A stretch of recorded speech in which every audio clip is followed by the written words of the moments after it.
All right, we're live here with another top 200 Honey Badger interviews. This is the top 200 agent attractors in the Honey Badger group, which is the group that came in under us here at eXp Realty. I'm here with one of my good friends, Carlos German. How you doing, Carlos? Amazing, Jay. Thanks for having me. Always great hanging out with you. Absolutely, my friend. It's always a pleasure to have a conversation. We've known each other for a number of years. We've been doing this eXp thing now for a few years, a little over 3 years now. And it's been quite unbelievable, has it not?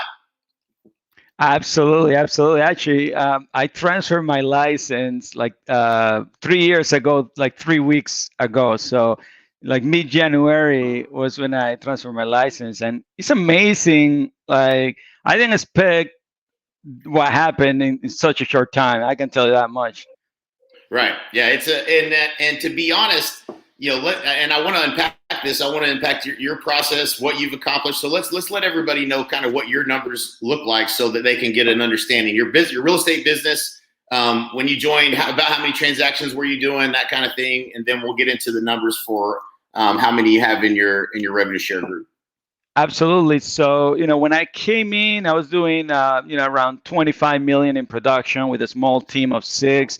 I was an independent broker, and I brought in my brokerage over, and last year we did 41 million as just my team, but now I've expanded to have a branch office that did around 100 million and 300 plus transactions just in my office. So it's created all sorts of additional just production wins for us, and obviously the growth of the organization as well, right? Right. Well, so that actually debunks the typical argument that some folks have that, oh, you can't do this agent attraction thing and grow your real estate team at the same time, right? Right. Absolutely. Not only did I grow my team, I grew an office, and I stepped myself out of production. Like there was a lot that happened while building the organization, and all my agents are still there. That's why it's been amazing, because that core group doubled their production in that time frame, and then we brought a few new agents into that team, and it's been the masterminding, the collaboration, more access to Jay, because I used to pay a lot for 3 calls a year. Now I get them all the time, right? So all that helps a ton in growing the production.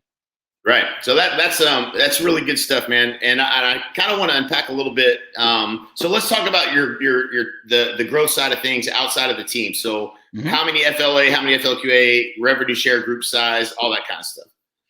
Yes. So I've personally introduced 39 agents into the company in 3 years, and I came with 6. So really, it's been like 33.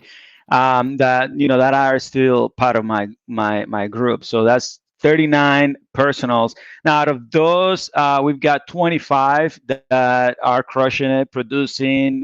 We've got about another 4 or 5 that are ramping up their sales in the next month. I was checking the numbers yesterday, and that's what we call our FLQAs and the qualifiers. Are we helping people succeed? So 25 FLQAs, and we should be getting 3 or 4 more in February out of 39. Okay, so and then the avalanche from there is 1,267. I think it was yesterday. Right. That's the number Jay was looking for. No. Yeah, no.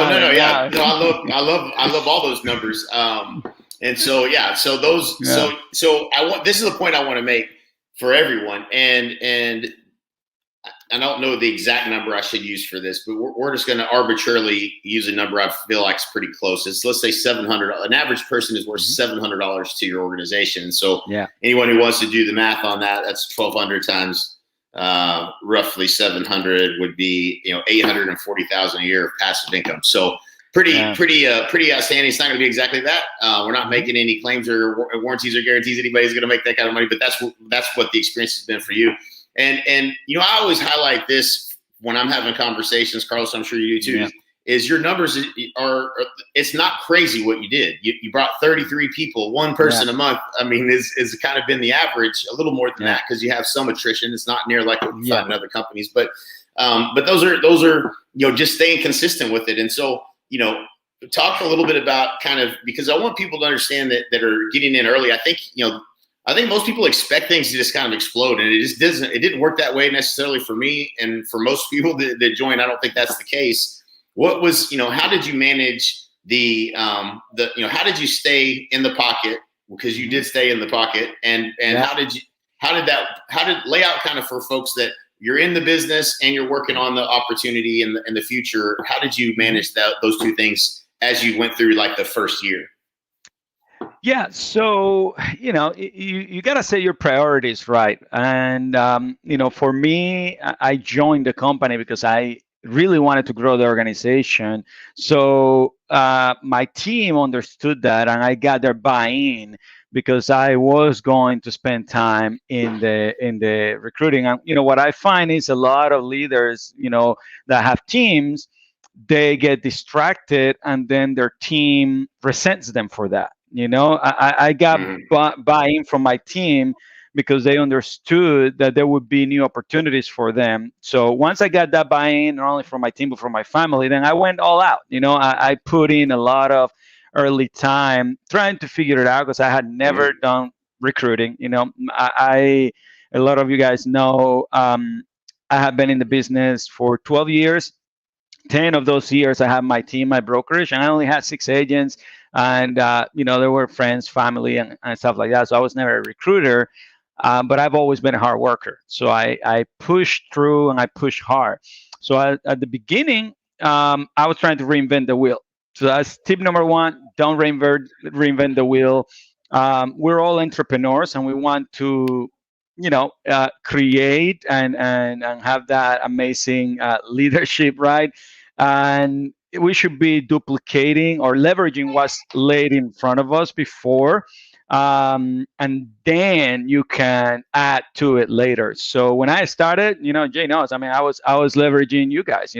I started putting people on the phone with Jay, doing 3-way meetings to explain the opportunity and whatnot. But then I was not happy with certain things like the PowerPoint, right? And I wanted to re-engineer the PowerPoint. And now we have a pretty PowerPoint, but back then it was crazy. You remember that PowerPoint, Jay? The old PowerPoint? Yes, I do. So a guy like me, I'm like, I need something nice and sexy, right? So right. I spent hours and months and all this stuff, dwelling on little things. And that's why events are powerful. I went to an event. It was a Brengov leadership retreat. And at that event, I met a lot of people that were crushing it with that PowerPoint. The same crappy PowerPoint, right? The same crappy PowerPoint had yielded at that point 5,000 plus agents when I joined, right? So don't overthink it. Do what's laid in front of you. So I got back to my market after that. And I was like, put everything to the side and focus on the proven method, and did the work. I made those calls, set up those one-on-one meetings, got into those, offices, got told no multiple times, and I had a list of 100 people, my top 100. I called all of them multiple times, and I met with a lot of them, and I also invited a lot of them to events. So I was doing that. Then from there, I started, hosting educational events in my market. So that was kind of the second big breakthrough, if you will, from one-on-one meetings to now speaking to a larger audience. And now obviously with COVID, that's a little bit tricky, but actually we have right now about 200 people here in the room that we just have an event. Everybody's wearing masks. Everybody was, temperature checked and signed waivers before getting in. But we're still doing it, so large events became powerful and very valuable. And that was kind of that next layer because it added more authority and a bigger net. So those were those early things that work. Now, staying in the pocket, I do want to answer that question, Jay, of staying in the pocket, because I think that's the problem with a lot of people. I'm a turtle, like I'm not looking to outpace or outrace anybody. I'm looking to stay consistent, even when it gets tough. And I'm basing my business just like anything. So here I am doing events, spending money, and not making a whole lot of money. My first year, I ended up with like around 50, 60 agents, and I had to spend money on events, and travel and conferences and all these things. But I believed, and I did set a goal of 1,500 agents in my first 5 years, right? So, it was a bold goal because at that time, Rob Flick was the one laying down the math, and he was like, I set a goal of 500 agents in 5 years. That was Rob Flick's goal, right? Right. I was like, he crushed that goal in like 2 months. But anyway, I set my goal. I was like, I'm going to triple that. I'm going to do 1,500 in 5 years. And that's what I said. And, it was bold for me to think that. But when you have that vision and that passion and you really, really are looking to make that happen, that's what you focus on. The grind, you got to do the grind. You stay in the pocket. You just focus on what you're doing.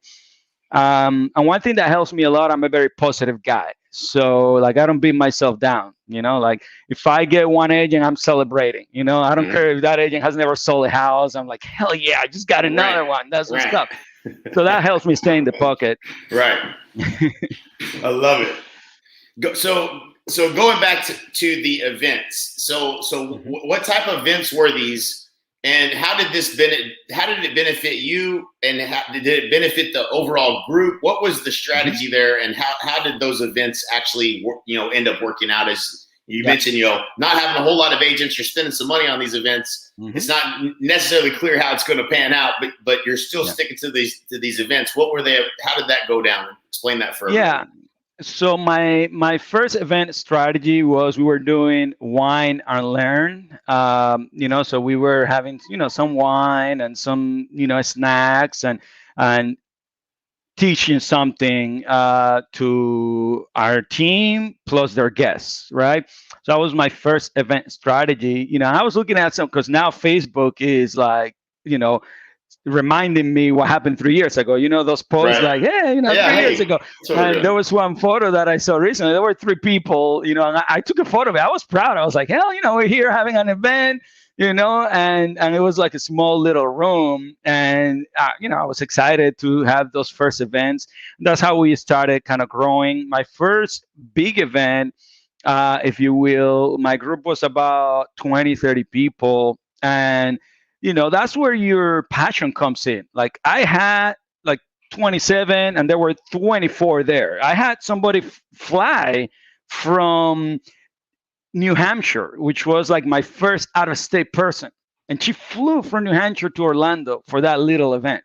And, I had people come from Jacksonville and we called it, the Open Book Summit and Mastermind. And, I knew Jay loves me and everything, but I was not going to commit Jay to fly down for, 20 something people, or, maybe we could get 50 in a room. He's a busy guy. So I was like, hey, Jay, man, can you send me a video addressing the group and, pumping them up? And I did the same thing with Brent Gove, and I promoted Jay and Brent Gove. And I said, Jay and Brent are going to be in my event, and that was my first major event with Jay Kinder and with Brent Gove. So those were some of the things that I did early on that helped out. And what was your commitment with that? Were those were basically events to teach them how to grow their real estate business, or were they focused on eXp? And so, was there a pitch of eXp at the end, or how did that go? Yeah, so one thing that we started doing early on was differentiating ourselves from the market. And a lot of people were doing direct EXP pitches. So we wanted to do something different. So we started doing value add events. So this was a two-piece event. There was a mastermind and there was a summit. So the mastermind portion was for our group only, our top leaders, were there.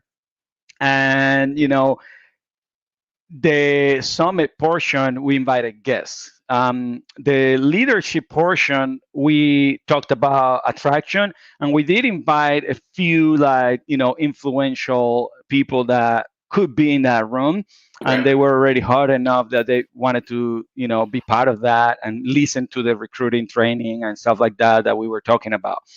The second portion was all value, and I invited some top agents from the market to speak at the event, and then it was straight value, and then we did something for fun. We went go-kart racing, and basically I'm very good at modeling success. So what I was modeling was the NAA mastermind, right? In a mini way, we did a little mastermind, and we went out, had some fun, and it was straight value for the majority of that. But that's where you build those relationships and connect with people, and then later you can call them back and invite them to join us. And also, the PR that creates is great. Posting on social media that you're doing things differently, you're adding value. That's how we do it. Love it. That's great. So going back, if knowing what you know today, and we'll get into kind of some of what you're today to lead that group. First of all, I want to say, so everybody picks up on that, was tremendous. This was relationship oriented. It was focused on helping your group also recruit. So there was a multitude of things that were happening by doing these events, but deepening those relationships with that early core group was a key part of, I think, your success, right? Absolutely. Yeah, and that's the other thing, right? When you do those events, you are anchoring your people because you're adding value to them, and you're inspiring them because they see, the community that's getting built. So that's very, very key as well. That has helped us. Culture has been really, really key in what we've done. No question. All right. So if you could go back and do something differently, what would you change in terms of what you've done, knowing what you know today? I mean, man, it's hard to say I would want to change something when, I'm top 30 in the company and like things have gone tremendously well. I would have bought more stocks. Right. We all would have bought more stock as it hits 127 today. Wow, 127. But that little period where I was trying to reinvent the wheel, definitely, that's something I wouldn't have done. One thing that I did was study the industry, and with that I mean organizational growth. How do people that attract hundreds and hundreds and hundreds of partners to their organization do things? So I went deep into that, studying like Eric Worre and other leaders that bring that value and provide that knowledge. I subscribe to the mantra of seek the best to be the best. I'm going to go out there and find me the best. I don't care how much it costs. Teach me what I need to do. Right. And that's helped me a lot. So, I don't know. I mean, everything worked out well. Now, I tell people, I've been blessed, right? Like I've got Gil Ramos, who's part of my team, and I flew Gil Ramos to Las Vegas, right? But people don't know the other 4 people I flew to Las Vegas, right? Right. They know I got Gil in Las Vegas, but they don't know the rest. So, and those were investments I made. I did invest in those trips. I rented an Airbnb where I invited people. I bought tickets for them. And there's a lot of grind behind the scene. And then obviously we started pursuing Veronica Figueroa, and that whole momentum took like 19 months to come to fruition, and there was a lot of work, a lot of follow-up, a lot of love and attention to those goals, to the point where when I was doing that, like I was doing amazing, I was bringing a ton of agents, but when I focused on that one move and I put all my chips on that, I went 8 months without recruiting a personal, by the way. 8 months that, in that period that I was just focused in the pocket on that move, of bringing these big players that, you guys see me partner with now. And I'm very good at to a fault, I guess, because sometimes that causes issues, right? But when I have a goal, like I focus on it and I tune out a lot of stuff. And, sometimes I tune out too much, you know, but I Right. really go and just, go relentless. It's something, I don't know, that drives me like crazy. Like, okay, this is what I want. This is where I'm going. I'm going for it all full force. And other things need to step back. And, if people are involved in those other things, I've learned to ask for their commitment and ask for their support before I do what I know I need to do. And that includes my wife Rosemary. She's taking a lot, but if I would have done what I did without her permission, she wouldn't have even been involved, right? And she Right. got involved. She supported every move. That was super key. Without her, I'd be nowhere. But just imagine you don't get buy-in from your family. I even got buy-in from my son. I told my son when I get to 40 agents, we're gonna go on a Disney cruise.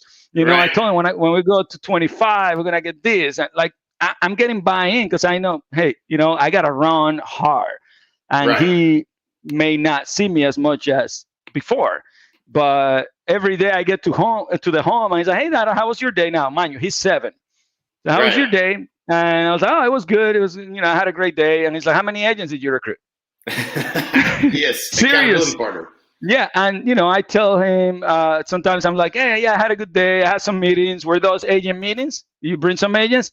And that's how you grow as a family, Yeah. and do what you need to do. I love it. And so, and I know you already know this, but I want everybody else to hear it too. So in the Honey Badger group, your number one group, you got 3 people that are making, at or will make $1 million or be at a run rate of $1 million this year. So 3 people's lives you changed dramatically in bringing them over to eXp. So that's got to feel really good. Yes, and it's funny you mentioned that because as I'm in my 3rd year, all this stuff set in, and I was thinking about you. Literally last night, I was thinking about you because I had a conversation with someone recently about the sacrifices. And I was talking about the sacrifices we've all made. And the sacrifice you made that if you don't make, I'm not here with this opportunity was huge. I mean, you had an amazing company, NAA 7 times in the Inc. 505,000. Here you've got 60 people paying you 25 grand to be in a mastermind, and you got your office and your team, and somehow I'll be freaking made you do this, right? Somehow, Right. like he like I love Albie too, by the way, because without him you wouldn't be here. That's right. But it's a ripple. I'm I mean, how can you not be thankful and grateful and like, man, build a statue for you guys, because literally, if you don't do this, like none of us would be here. And right. It was hard. I bet that was hard because you had a huge business. It absolutely was hard. There's I think that the main thing everybody has to always do is look for truth, right? So I say this all the time.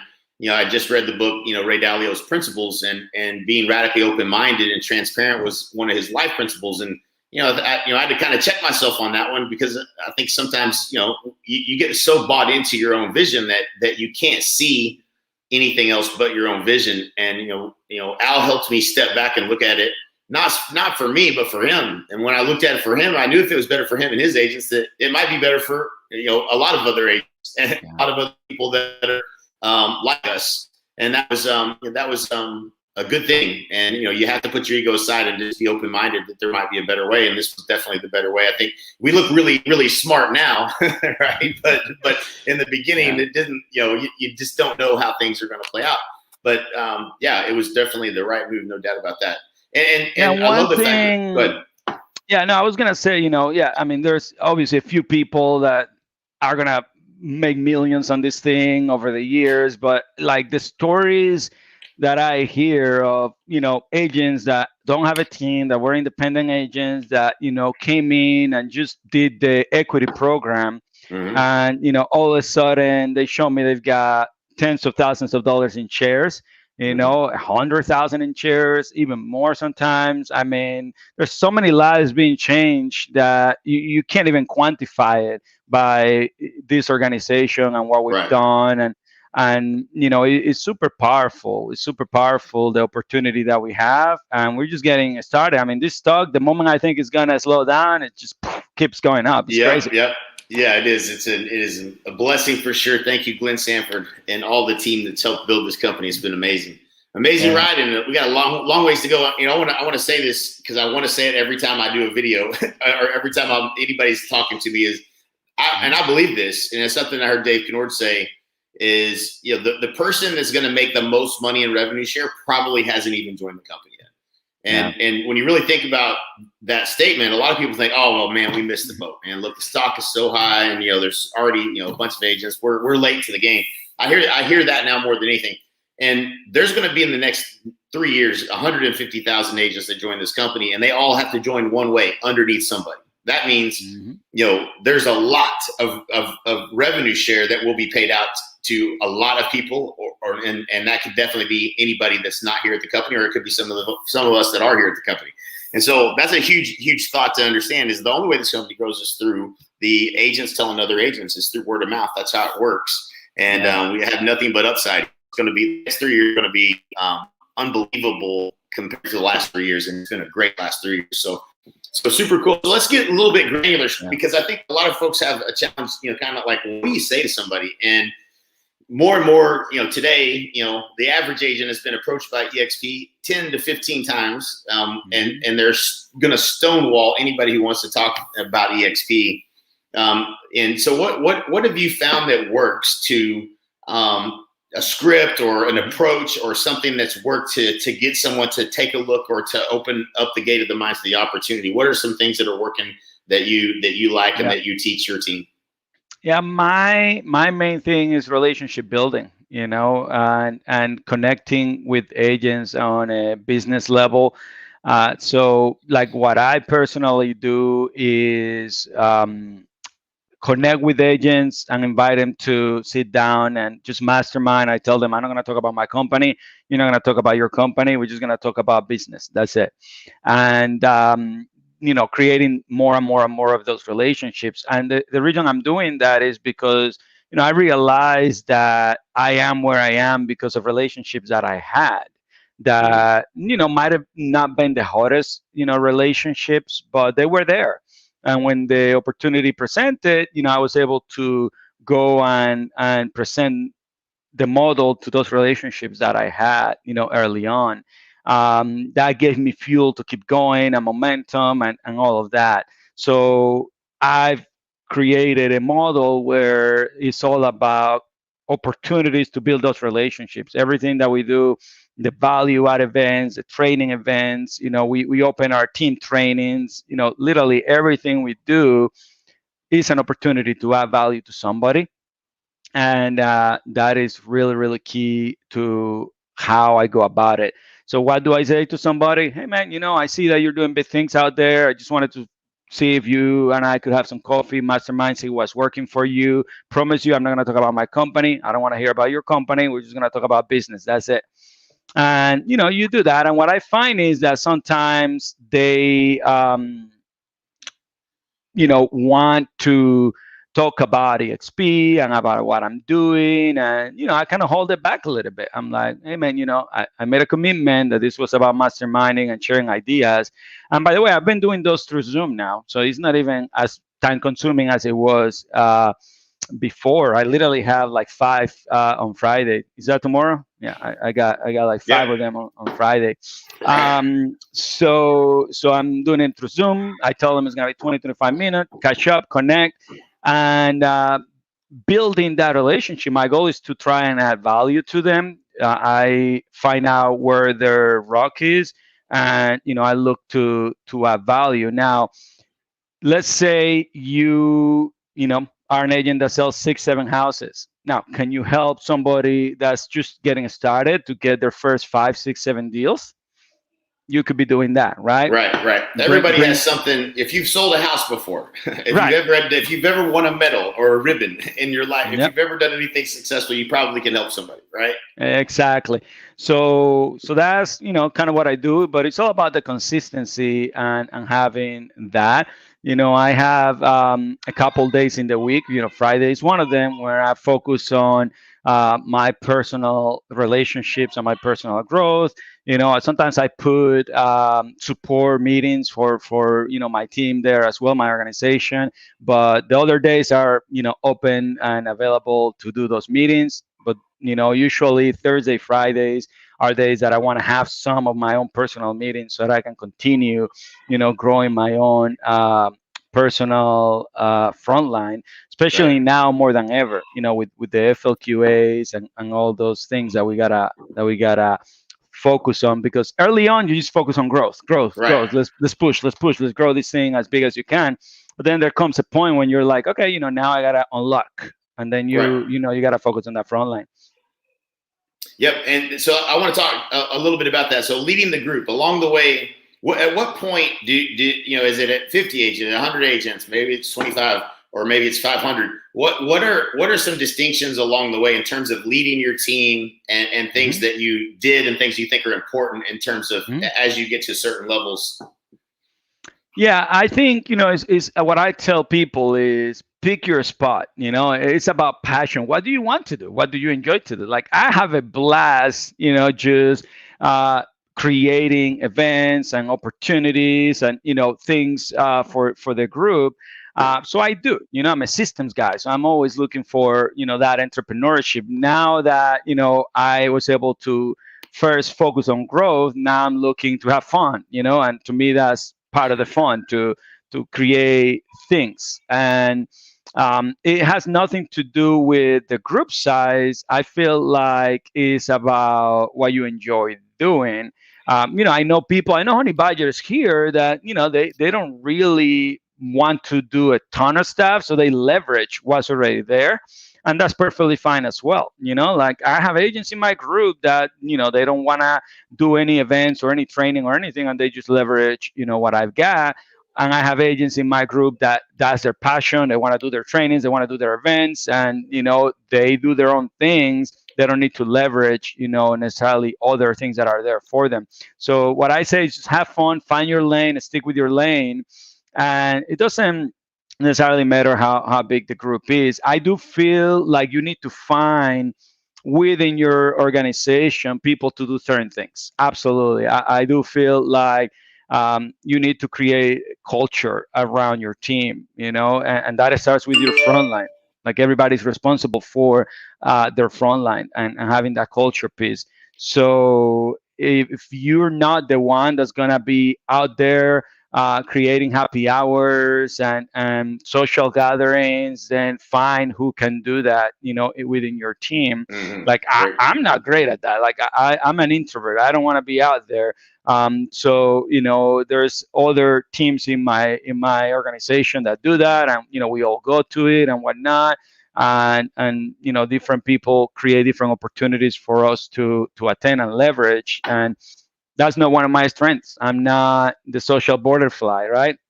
But when it comes to systematic approaches and creating procedures and content and events and opportunities, I enjoy and love that. And Eventbrites and marketing and motivating and engaging the organization. Like, I drive the organization to like events or Zooms or whatever we need to do. I love that. And thankfully, I work with an organization that we work very close knit, and everybody understands that we all have our strengths, and that's kind of my lane. Yeah, that's a huge get. I want to make sure everybody picked up on that. Is you guys operate as a team? Your entire group works together to grow the group. It's not, you don't feel like it's just your responsibility to organize and make those things happen, because we all are working together. We are a team that's working together. And so great. That's a great distinction for those of you don't feel like something's for you, or maybe that's not your strength of creating that. Find that person in your group that does have that, and work together and get some leverage to get things rolling, and all that. So that's great. Awesome. Okay, so tell me about in terms of the process, right? So you meet with someone and you build the relationship, and then at some point there's an introduction to the opportunity. What does that look like? Is there a video that you prefer to share? Is there a three-way call? Is that the process, or what does that process look like for helping someone get over the hump and come to the company? I mean, the key is, creating curiosity first. When that person, when you find an opportunity to bring the opportunity of that person, bring the attention of that person to EXP, you just want to create curiosity, around that. If they haven't seen the video and if they haven't seen anything, then once they're curious, then you say, hey man, check out this video. Let's set up a Zoom to go over the details, right? So have them, look at the video. The Zoom could be, a three-way call within your team or a three-way call with Jay. You could bring a testimonial from your downline. It really doesn't matter. But at the end of the day, you're the salesperson. So you want to leverage third-party validation somehow. And sometimes, I jump on a Zoom alone and then I finish the Zoom and call somebody, from my downline, upline, whatever, and tell them, hey, reach out to this person. They're just like you, and I want you to chat with them a little bit about why you made the move, to bring that third party validation. So curiosity, get them, in what may be a win for them. It's Right. about them. I don't go over everything in the curiosity stage. I go over the one thing that is a game changer for them, and it varies, by people. So Right. when we do that, then we send them to the video, and then I set up the appointment, and I remind them to watch the video, because if they don't watch the video, then you're doing a lot of heavy lifting during that Zoom. So the goal is to get them to check out the video, and then once they check it out, you'll have an easier time answering their questions on the three-way call. And leverage Jay. I mean, the guy is available, and obviously Michael, Albie, and many others are available to do those three-way calls. If you ever need me for a three-way call, I'm happy to do it.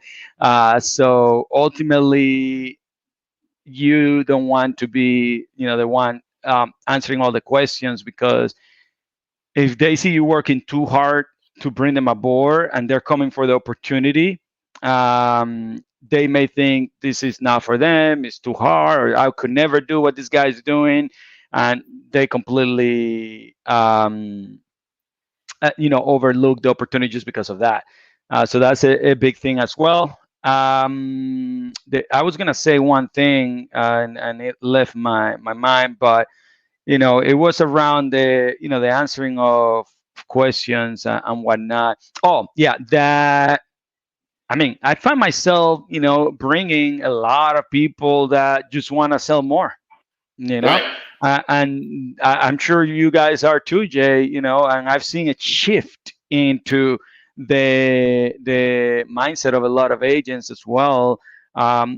We can help agents sell more houses and double their business, no question about it.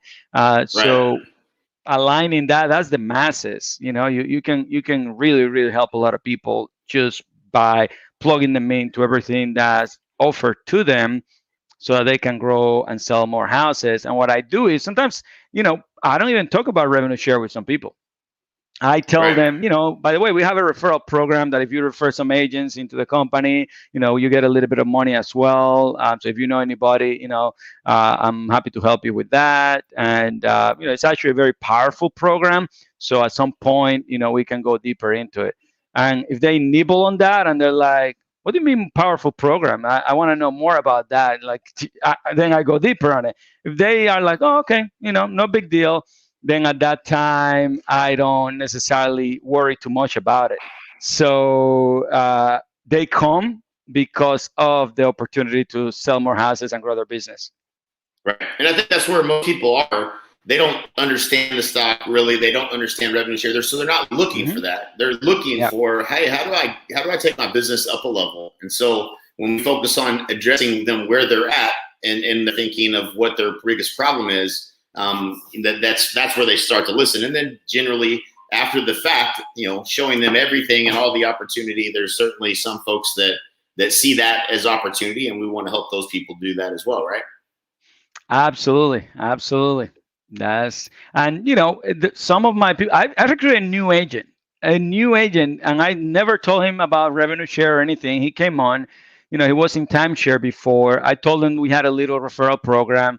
He referred me two people, right? And one of them already sold 3 houses. The new agent hasn't closed his first deal, but the other guy already sold 3 houses. Right. And now I told him more about the revenue share program. He brought me 2 more.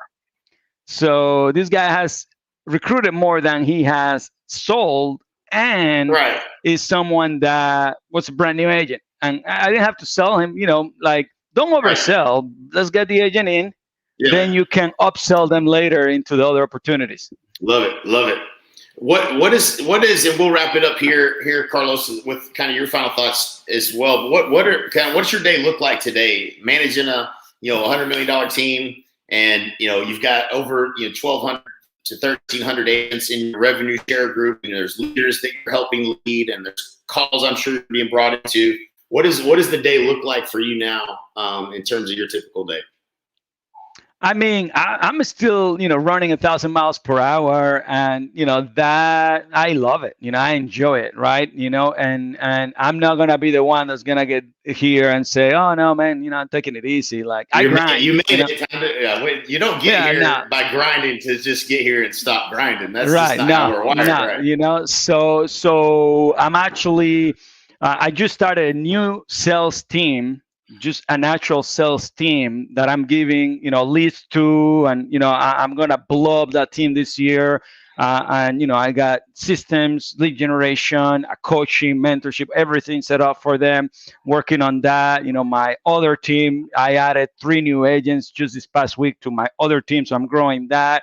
We're looking at doing some really cool things with the culture within our office, and then as far as the organization goes, we're always talking to people. We just went to the Cheplac event in St. Augustine, met some really amazing people. Veronica crushed it, introduced us to a bunch of amazing players there. That's her turf. And it was awesome. So yeah, we're always doing things. We got new systems coming, value adds for our organization. We bring corporate into our organization to talk to our leaders. Yesterday, we had the broker of Puerto Rico, Ivelisse Lopez, who happens to be a honey buyer, and she was adding value to our organization on how to launch a new country. So we're always doing things, and my day to day has a lot to do with that, while always having appointments and meetings, and it's easier now. I think we were working too hard trying to do all this stuff face to face. We're a virtual company, right? So we're doing a ton of Zooms, and it's working just as well. I mean, I have no complaints on the Zooms. Actually, I love it. It's allowing me to do a lot more than I used to before. Yep. I love it. So we'll finish with this. What do you think the biggest mistake that agents are making that could be doing something with agent attraction that are maybe they're doing it wrong, or maybe they're just not doing anything? What would you say the biggest mistake you're seeing across the organization, with agents and agent attraction? I mean, they think it's a solo gig, because in real estate, we are, entrepreneurs, we're independent contractors, we're building our own business. And then you come to the company and you're like, okay, I'm going to build a team. I'm going to do agent attraction. And, they think it's a solo game, and it's not a solo game. I've leveraged like everything. Like, I don't want to I don't want to overcommit Jay and Michael, but man, without those events you guys did for me locally in Orlando, like I wouldn't be where I am. And I did a bunch of events with Michael Reese, and I took him to dinners, and and literally everything that I could grab, I grabbed. Like Jay told me, hey Carlos, you can take some people to mastermind, to NAA mastermind, and I was like, okay, I loaded a bus. I felt bad, like literally. I loved it. It was so great. I felt bad because like half the room was my people and Jay was paying the bill. So, but I just leverage these guys. Right. So it's a team sport. That's it's a team sport.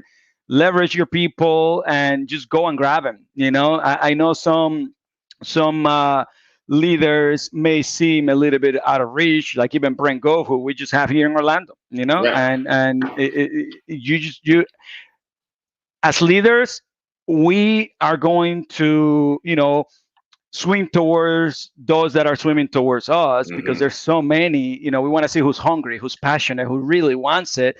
And if you really want it and you're reaching out and just, Carlos, grab my hand, Jay, grab my hand.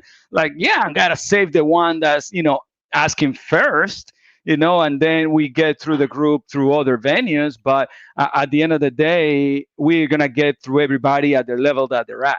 If you're someone that wants to put 20 appointments on our calendar, hell yeah, we'll take 20 appointments on our calendar. And that's, ultimately what we're looking for. That's the leader we want to work with. That's the person that's going to bring the next 1,000. And I'll end with this, Jay, because, people hear you say it. I'm an analytical guy. And when you say the person that is going to be the biggest in eXp hasn't even joined yet, you've been saying that, and the leaders have been saying that for some time. And I'm an analytical guy, and I keep tabs on organizational sizes. And there's a few people that joined like 2, 3, 4 months ago. One of them has 400 agents. Because we get those leads, and like another has like 250. There was a guy that joined literally less than a couple months ago that already has 200. Like, these guys are growing faster than ever. I feel horrible. I'm like, shit, I should be, where am I 300 in the last couple months? So it's true. I mean, these guys are on fire. Like, Jay, you better buckle up. I mean, some of these names, and you know who they are. I do know who they are. Yeah, they're coming on fire. So it's possible. Just imagine if you would have found that person. Right. If you would have been the one that brought that person that added 400 agents like that. Just imagine. They're still there. In an instant. Yeah.